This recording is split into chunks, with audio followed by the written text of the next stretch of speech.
Saudara, ada salah satu ciri khas ketika Ganjar Pranowo ini melakukan kampanye. Salah satunya yang menjadi ciri khas ini adalah menginap di rumah warga. Termasuk pada malam hari ini juga saya sedang berada di salah satu rumah warga yang akan ditinggali atau dipakai Pak Ganjar untuk beristirahat. Lebih lengkap kita ngobrol dulu sama Mas Ganjar. Selamat malam. Malam, tahu nggak rumahnya siapa? Rumahnya Pak Wartaji, betul? Pak Warso ya? Warso pertama. Warso pertama. Yang kedua, Mas? Begitu sudah menikah, Wartaji. Yaitu tradisi orang Jawa kalau menikah ganti nama. Ilmu baru kan ya? Iya. Itu apakah ini juga yang jadi menarik nih Mas? Ini kan ketika nginep di rumah warga jadi banyak ngobrolnya sama warga. Tapi ada alasan tersendiri nggak sih dari Mas Ganjar yang bikin kayaknya enak ya kalau nginep di rumah warga gitu? Tadi saya ngobrol sama Pak Wartaji ya. Betapa beliau bisa ceritakan masa lalunya. Beliau bercerita itu saya sudah nangkep pesan, getaran, perasaan. Betapa Pak Wartaji itu sebagai warga, sebagai manusia ada keikhlasan. Ternyata pergi ke Jambi, pernah bekerja di sana, sekarang kembali lagi ke sini. Yang saya tangkap kemudian inilah warga yang tidak pernah protes, tidak pernah marah-marah. Dia akan bekerja berusaha sendiri. Pemerintah mau perhatian nggak? Itu kalau saya ngobrol menginap pasti dapat sesuatu. Dan di sini juga ternyata ini dulu pernah mendapatkan bantuan dari pemerintah meskipun sedikit ya untuk membangun rumah begitu, dan ternyata mereka mengumpulkan sendiri, gotong royong di keluarga dan kemudian jadi gitu ya Bu ya. Nggih. Jadi kita bisa mengerti bagaimana spirit gotong royong bisa dibangun dan kemudian bisa mendapatkan rumah sehat dan layak huni. Tapi ini sebetulnya kegiatan yang baru dilakukan pada saat berkampanye atau ini sebenarnya sudah jadi hobinya Mas Ganjar, misalnya waktu jadi gubernur dulu? Ya sebenarnya saya mulai pada saat jadi gubernur. Dulu itu kami berkeliling tidur di rumah penduduk. Ada beberapa hal yang waktu itu saya pikirkan. Yang pertama bisa mendengarkan langsung apa yang menjadi suara hati mereka. Yang kedua kadang-kadang saya ngecek kegiatan. Pembangunan rumah tidak layak huni, infrastruktur yang ada di situ, mohon maaf ya, untuk ngecek apakah seseorang mendapatkan bantuan karena datanya sudah tepat. Orang bicara BLT seringkali tepat sasaran atau tidak. Terus kemudian orang bicara kekurangan pupuk umpama, kita bisa langsung ketemu karena rata-rata di desa kan petani ya. Terus kemudian kadang-kadang mereka bicara akses pendidikan, akses kesehatan. Kalau saya live in gitu kan masyarakat cerita langsung spontan. Terus kemudian kita bisa tahu. Sehingga kalau kemudian kita ingin memberikan sebuah program rasanya tidak terlalu sulit confirm. Oh iya terus dibantu. Dia menginspirasi nanti kita buat program apa lagi ya. Apakah anggarannya perlu ditambah? Karena faktanya terjadi problem di masyarakat itu banyak dan itu membutuhkan prioritas itu. Tapi kalau boleh di-share nih sama penonton Kompas TV, sebenarnya ketika menginap, kalau tadi kan bocorannya menginap itu aktivitasnya tidur aja. Tapi sebenarnya apa lagi sih Mas yang biasanya ditemui atau dilakukan ketika menginap di rumah warga? Ya orang kan tahunya kami tamu, saya tamu, diterima, oh Pak Ganjar numpang tidur. Padahal sebenarnya remote saya sedang bekerja ya, sensor saya sedang bekerja gitu. Remote saya bekerja kalau waktu jadi gubernur itu dinas-dinas biasanya ikut. Nanti saya jalan itu nemu, oh jalannya rusak, jalannya perlu diperbaiki. Nanti saya ketemu dengan masyarakat akan ketemu, oh pupuknya di sini langka dan sulit. Nanti saya masuk pasar tahu biasanya kalau masuk pasar komplainnya Pak bocor, Pak harga naik gitu. Atau barangkali Pak Ganjar tahu nggak di sebelah rumah itu ada penyandang disabilitas. Beberapa kali Mbak kita ketemu informasi dari masyarakat Pak Ganjar itu ada ODGJ di Pasung. Yang begini-begini ini kan berkembang ketika kita bertemu. Tapi biasanya tuan rumah hanya melihat satu sisi aja. Pak Ganjar menginap. Padahal sensor saya sedang bekerja sebenarnya untuk lebih bisa merasakan. Mas, kalau boleh dong diajak lihat malam ini tempat tidurnya Mas Ganjar tuh gimana sih, di mana? Boleh lihat nggak? Ya. Oke, naik. Lihat sebentar. Nuwun nggih Pak, nggih numpang nggih. Ya. ternyata. Ya ini Mbak, kalau kita menginap pasti rame, warga ikutan. Sampai belakang-belakang ya Mas ya? Iya, sampai begitu. Kadang-kadang biasanya ngobrol. Biasanya ada tambahan satu lagi. Ada tukang pijit nggak? Nanti sambil ngobrol dipijitin. Nah katanya saya mau dipinjemi di kamar ini. Mana sih bagus ternyata. Mbak, ada satu yang luar biasa. Jadi jangan heran kalau kamarnya bagus. Biasanya di kampung itu kalau ada tamu itu betul-betul dianggap raja dan diberikan yang paling bagus. Kita lihat bagaimana keadaan kamarnya. Wow. Ini ya Mas ya, tempat istirahatnya. Ya, begini, dan saya menduga ini pasti diadakan tadi. Baru ya Mas. Itulah orang kampung, biasanya diadakan. Nah ketika diadakan maka ya dibuatlah seperti ini. Terus kemudian ya disiap-siapkan. Nah tim saya biasanya membawa beberapa peralatan tambahan gitu ya, yang biasanya saya butuhkan terus kemudian untuk melengkapi. Tapi kalau saya lihat lantainya ini dicariin, makanya beda-beda. Yang sini Upin Ipin, yang di sini ini, dan ya seperti inilah kondisinya. Enak ya, di atasnya bolong gitu. Nah kalau ngelihat situasi rumah yang seperti ini, ya kita tahu Mas Ganjar juga berasal dari keluarga dulu dari keluarga polisi begitu. Ngelihat yang gini-gini tuh mengingatkan sama masa kecil Mas Ganjar dulu kan? Ini pertanyaan tepat ini. Tapi waktu kecil kan menikmati situasi yang seperti itu kan kita anggap ya kami itu. Jadi kita tidak pernah berpikir yang wah seperti yang lain mendapatkan kenikmatan. Enggak, ya saya bilang ya alhamdulillah kita dapat seperti ini. Tapi dibanding rumah saya waktu kecil, benar Mbak, ini jauh lebih baik. Ini jauh lebih baik. Bahkan pada saat saya transisi dari Tawangmangu menuju Kutoarjo dan berhenti di Karanganyar, itu hanya satu kotak. Kalau orang sekarang model studio begitu.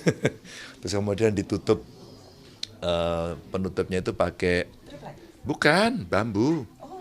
Apa sih namanya, anyaman bambu, kalau kami bilang gedek gitu. Itu aja Mbak, ditutup itu, bawahnya masih tanah, sebelahnya itu gudang, gamping, kapur. Jadi kalau kapurnya pas datang itu, wah putih semua. Saya khawatir rambut saya itu karena pengaruh itu. Jadi kalau kita mengingat itu, ya betul, suasana seperti kami merasakan masa lalu. Oke, tapi jadi satu pengingat juga ya Mas bahwa bagaimanapun posisinya, apapun jabatannya, tidak boleh lupa bahwa yang begini-beginilah asalnya kita, begitu ya Mas? Satu itu, yang kedua, yang begitu, yang begini ini perlu dibantu. Makanya salah satu penerima bantuan, meskipun saya tanya tadi terlalu kecil sih, makanya ada gotong royong. Tapi mereka senang sekali mendapatkan bantuan meskipun kecil. Mereka, oh ya, tapi mereka rasa terima kasihnya itu, makasih Pak sudah dibantu. Itulah rakyat. Oke. Ini lagi pertanyaan yang ditunggu-tunggu rakyat dan juga penonton Kompas TV. Soal Jateng nih Mas, ini kan tinggal 1 bulan juga kurang lah. Tapi pertempuran di Jateng, di Jatim ini, apalagi sosok Mas Ganjar begitu ya, ini dipertanyakan. Berkali-kali datang ke Jateng semua disapu bersih, disamperin satu-satu. Sebetulnya kalau Mas Ganjar sendiri melihat potensi pilpres, basis suara di Jateng ini seperti apa Mas? Jateng kandang banteng. Kalau saya boleh sebut, ini rumah kami. Maka banyak orang lain yang ingin ngambil dari rumah kami. Orang lain ingin ngambil. Maka kalau kemudian saya sering bertemu, satu, karena beberapa waktu lalu hampir saya tidak pernah menyentuh Jateng. Sama sekali. Saya ke Sumatera, saya ke Indonesia Timur, saya ke Jawa Timur, Jawa Barat. Hampir saya tidak pernah menyentuh Jateng. Nah, satu kawan-kawan Jateng nanya, Mas Ganjar kapan ke Jateng gitu? Aku percaya aja deh gitu. Bukan gitu Mas, kita kan butuh disemangati, bonding kita harus sama, rasa hati kita mesti sama. Maka oke. Nah, ketika kemudian kita melihat begitu masifnya memang, kita tidak pungkiri serangan ke Jawa Tengah, maka kemudian oke, kayaknya saatnya saya keliling Jateng. Dan saya sapa. Waktu itu Mbak saya mulai dari Solo Raya. Waktu itu saya mulai Solo Raya, Semarang Raya, aku pikir cukup gitu. Mas jangan situ aja dong, lalu Banyumas Raya, ya. Terus kemudian sekarang kita bergerak, ini masih Banyumas Raya yang belum selesai, maka besok kita ke arah Pantura. Ya kawan-kawan sebenarnya pengen menunjukkan bahwa kita gotong royong dan mereka butuh say hi. Tapi target percaya diri di berapa, Mas? Kalau dari kawan-kawan partai sih 60 ya, itu realistik. Meskipun pada pilpres yang kemarin kita dapat 77 gitu ya, tapi hari ini kita be realistik itu 60. Karena sebagian pasti akan mencoba mengambil dan relatif pertarungannya juga cukup keras di Jawa Tengah. Jawa Tengah, Jawa Timur akan keras. Kalau kita lihat dari debat pertama, kedua, ketiga, kemudian hasil survei ini kan angkanya naik turun, tapi kayaknya malah justru nggak bisa satu putaran. Kalau Mas Ganjar melihatnya satu putaran atau dua putaran? Kalau situasinya Sitris Paribus seperti ini, realistiknya 2 putaran. Realistiknya, Sitris Paribus, jadi tidak akan berubah. Tapi banyak sekali perubahan-perubahan yang ada ketika setelah debat ketiga, saya keliling ke banyak tempat, saya dapat WA dari luar negeri, dari luar Jawa, mereka menyampaikan semangat mereka bangkit setelah debat ketiga. Mereka makin percaya diri, mereka makin bisa menilai bahwa suara kemudian goyah. Goyah itu artinya dari kondisi yang kemarin bergerak ke arah nomor 03 gitu ya, nomor kami. Maka itulah yang kemudian sekarang kita coba masifkan lagi melalui gerakan partai-partai dan relawan. Oke, kalau misalnya 2 putaran nih Mas, kayaknya kalau dari debat ketiga tuh yang paling mesra atau kompak tektokannya kan dengan 01. Akankah sudah terbesit bekerja sama dengan 01 ketika nanti 2 putaran?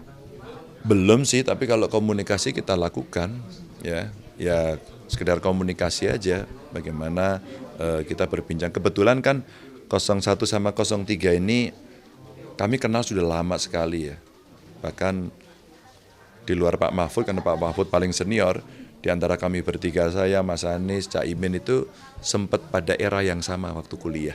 Jadi kami sangat dekat dengan mereka. Meskipun dengan Mas Gibran kami juga dekat, dengan Pak Prabowo kami sangat kenal. Tapi kemarin itu tidak ada desain seolah-olah kami bersekutu gitu ya, tidak. Itu ya natural aja, by proses begitu yang terjadi, tidak by design. Tapi Pak Prabowo juga memberikan golden buzzer kok ke saya setuju, ya. Kok saya setuju lagi ya, jangan-jangan memang kita sama. Oh jangan-jangan kita satu guru, saya ingat sampai 3 kali. Jadi artinya kami ini terbuka komunikasi. Pada titik tertentu politik mesti realistik karena tidak ada single majority. Kami sangat paham soal itu. Jadi kami terbuka komunikasi dengan siapapun. Asal pikiran kita, platform ideologi kita sama, mimpi kita pada cita-cita proklamasi dan konstitusi sama, maka buat kami oke.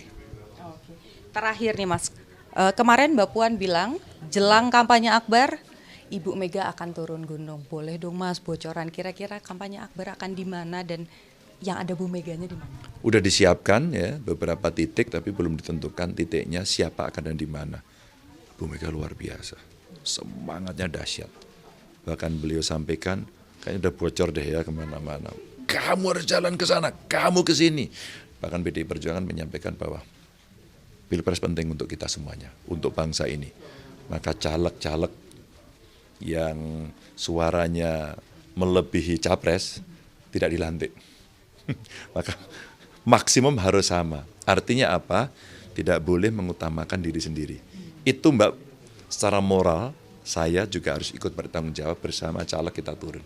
Inilah kenapa kami keliling, kami duduk, kami ngobrol dengan mereka.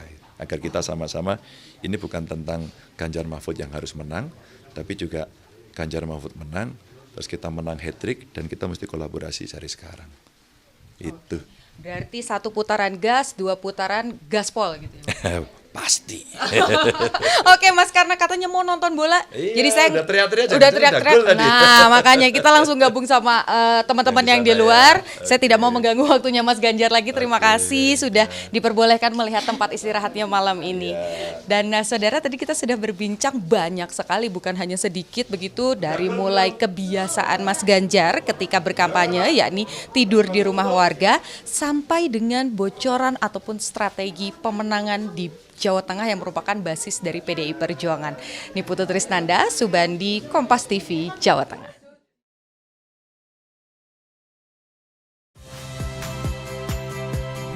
Saya Aldin Fridianto. Saksikan terus program-program Kompas TV melalui siaran digital, pay TV, dan media streaming lainnya. Kompas TV, independen, terpercaya.